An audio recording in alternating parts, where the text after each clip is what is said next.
Hey everybody, how's it going? The Johnny Cage here, welcoming you back for more of Let's Play Lufia 2. Last time we left off, we were just talking to Guy here in the town of Tanball. And oh my gosh, we were suddenly attacked by imps! Look at them! Look at them with their pitchforks. Oh, aren't they adorable? They should be plushies or something.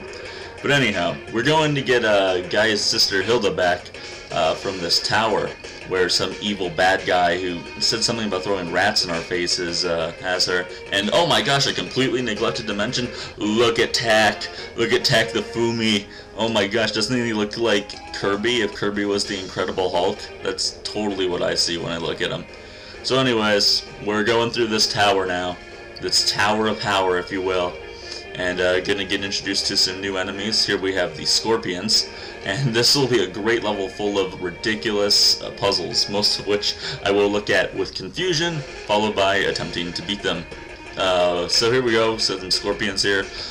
They can be pretty annoying because obviously they poison you. Same with a lot of monsters. Oh! Big tackle by Tak! The Tak tackle changing the game! Oh man, literally changing the game. Seriously, that is just awesome. That move, man. It's why it's worth evolving him up to that point, because, jeez. See, I don't even know what I did there on that puzzle, but somehow I activated that switch, toss that pot on that, and here we go. We're moving on. Surprise attack. Scissors move. Scissors move. Oh my gosh. That's vaguely sexual. But anyhow, we're not going to talk about that. We're talking about killing scorpions, and trying to fight evil monsters that steal our sisters. This will not be taken lightly. Okay, good. Only one door. I guess I have to kill the goblin in the middle. That would make sense. Come on, Goblin Man. I shall surely take you on. Oh. Right now I'm recording this, and it's only a couple hours away from Pat the NES Punk doing his second annual NES Marathon, so I'm totally looking forward to that. And I know by the time this video comes out it will be over with, but I posted a bulletin about it. I didn't really say where to go to get to it, but if you type in Pat the NES Punk on Google, you can get to a site, and then you can get to the marathon. You know, it's for charity, so if you can give like $5, it's great actually. He already had he was 23% of the way, I think, to his goal of 15,000, and the stream hasn't even started yet, and he's going to go through so many awesome NES games, so I'm really looking forward to watching that. I'm going to be in the stream for most of the day, as long as my schedule allows, at least. You know, probably have to take care of some work, and it's hard to sit there and watch something for so long. I know that. That's why I limit myself to 15-minute long YouTube videos, because I know that myself included have a pretty low attention spans, so can't blame you. Can't blame you. But here we go. We're making our way into. Oh, this puzzle's ridiculous. It's just.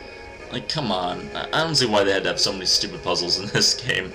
I mean, you just move this pillar up to the spot where it obviously goes, and then you get those little weird insignias. They kind of look like Fry Guy from Super Mario Bros. 2.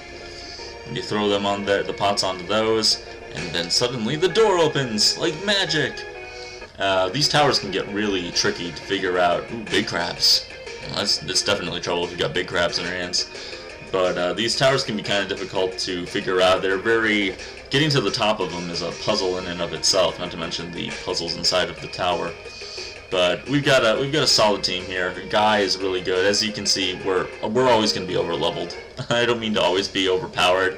I think maybe that takes a little bit away from the game, just to be able to defeat these bosses so easily, especially if I say, you guys have to be leveled up. This boss is going to be so tough. And this boss that is at the end of this tower is... well, we'll see when we get there. I don't want to spoil anything, you know. This is the guy that wanted to throw rats in our eyes. But as you can see here, you have to go down here, and you have to go through this door to get to the next area. This puzzle's pretty cool. It's all about sound. I really like this. I mean, it's just kind of neat. It's nothing special, and you have to do it in order too, which I sadly found out. You can't just throw down bombs anywhere you please. Sometimes you just can't get rid of a bomb. Am I right, or am I right, you know? But as is the case with our dungeons as well, as soon as we get through these stupid scorpions. Look at that headbutt, 180 damage. That is just insane. Man, seriously, if you bother going through the grinding, get your Fumi, get him up to a high level, because he's just going to start murdering these bad guys. So now we found the sky key, which is essential to getting into the final door of any dungeon or tower in this case. And I think that completely takes care of what we had to do here. Musical notes, yes, not important. You know, always worthwhile to check for little things. There's always little hidden treasures hidden around in places like this, so can't hurt you to check it out. But this guy's gonna give us some trouble here. Oh, we gotta take on this crab. Oh, crab battle. But anyhow, Tia's doing alright. I don't like to use magic very much during fighting if I don't have to. You know, I'm not a big magic guy. If I have the choice between melee and magic class, if those are my only two choices, then I always go melee. I just like the simplicity of it. You know, don't complicate things more than they have to, as far as I'm concerned. But man, jeez, the tack tackle. That's just insane, crazy move right there.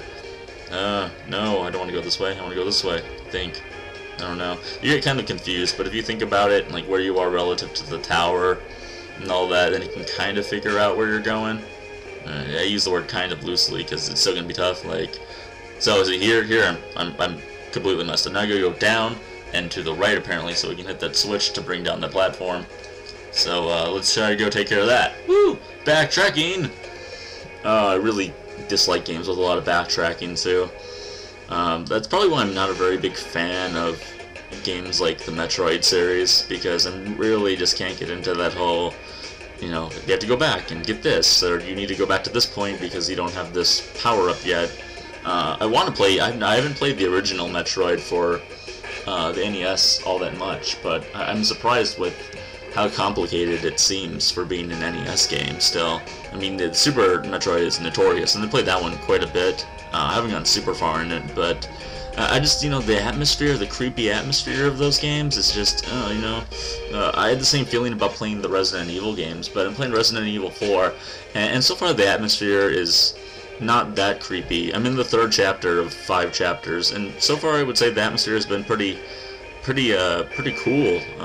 So here you have to approach this from that opening in the carpet. Damn those magic carpets. But I was thinking that it was just going to be the atmosphere of the Resident Evil game was going to really throw me off and not make me want to play it. But you know, so far I'm really enjoying the game. Hopefully I'll stick with it, and hopefully I'll beat it. Because I was mentioning in another video that I was watching Nintendo Capri Sun play Plants vs. Zombies, and man, I've been playing some hardcore Plants vs. Zombies lately.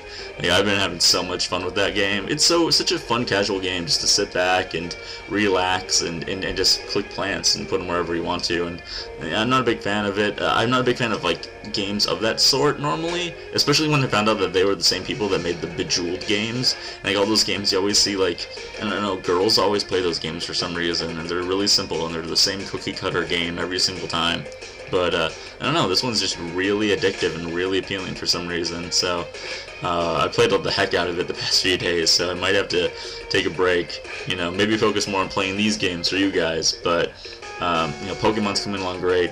I'm really interested to see how many parts it's going to be, because I've been running estimations in my head of anywhere from 40 parts to 60 parts, but I think it's going to be more on the low end of that, ultimately. So, we'll see what happens when we get there.